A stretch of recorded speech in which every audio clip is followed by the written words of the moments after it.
Guys, ayan si Sandro. Sakay na ng maliit na kawalino. Salud Tadela.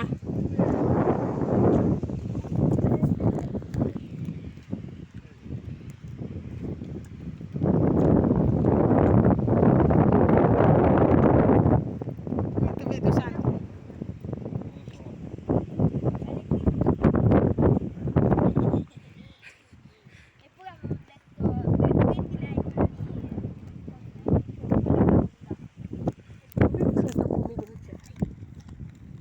Dito kami guys.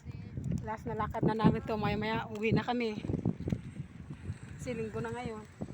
Bukas may pasok sa Piero.